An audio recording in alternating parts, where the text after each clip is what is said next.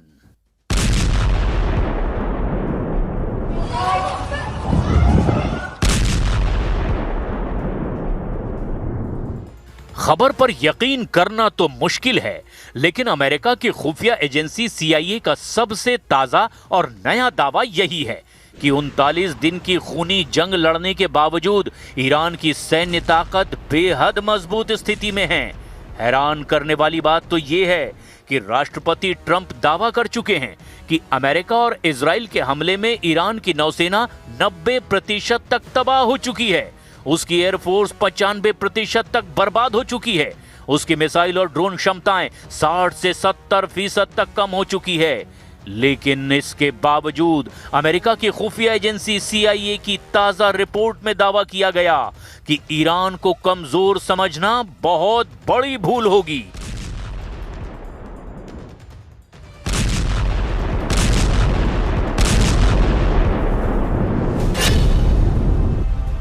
CIA का बहुत बड़ा दावा, 4 महीने तक जंग करेगा ईरान।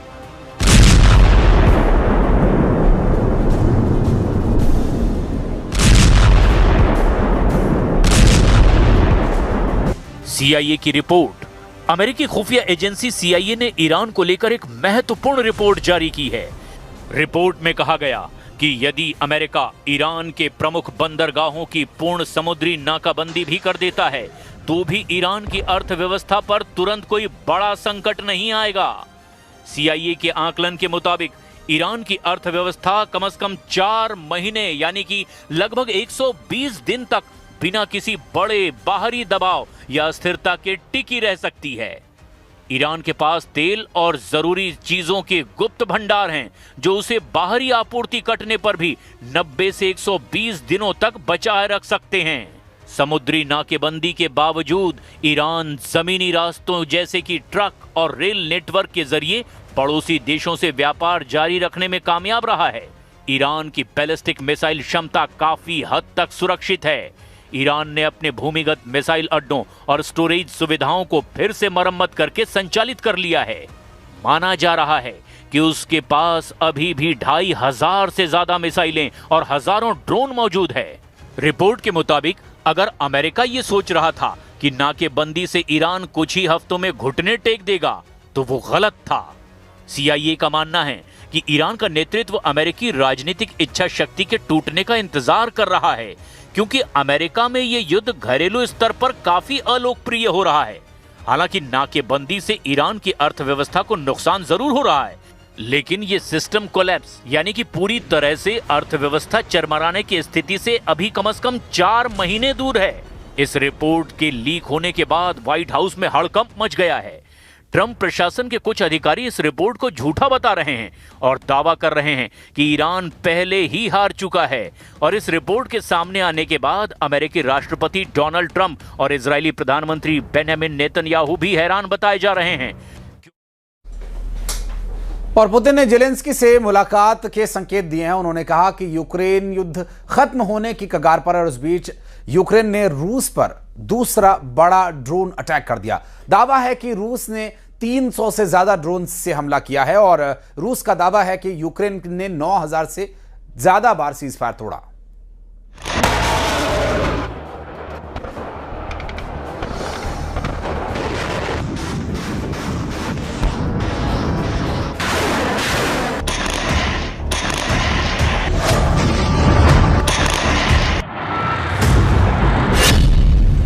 फायर था लेकिन आसमान में मौत बरस रही थी। पुतिन शांति की बात कर रहे थे लेकिन यूक्रेन पर ड्रोन की सबसे बड़ी बारिश हो रही थी।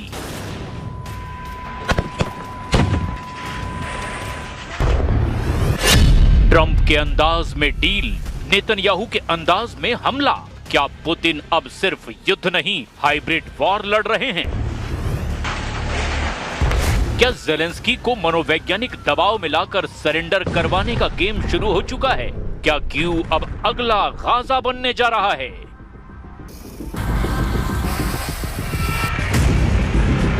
एक रिपोर्ट में दावा किया गया कि यूक्रेन अब रूस के ड्रोन अटैक से निपटने के लिए शॉटगन तक का इस्तेमाल कर रहा है। पुतिन ने कहा सीज फायर, ज़ेलेंस्की ने कहा धोखा और दुनिया ने देखा सीज फायर के बीच यूक्रेन पर सबसे बड़ा ड्रोन हमला। रिपोर्ट में दावा किया गया कि रूस ने दर्जनों नहीं सैकड़ों ड्रोन और मिसाइलें यूक्रेन के कई इलाकों में दाग दी है। यूक्रेन ने दावा किया कि पुतिन ने सीज फायर संधि को सिर्फ एक रणनीतिक ब्रेक की तरह इस्तेमाल किया ताकि दुनिया के सामने शांति की इमेज बनाई जा सके और जमीन पर हमला जारी रहे।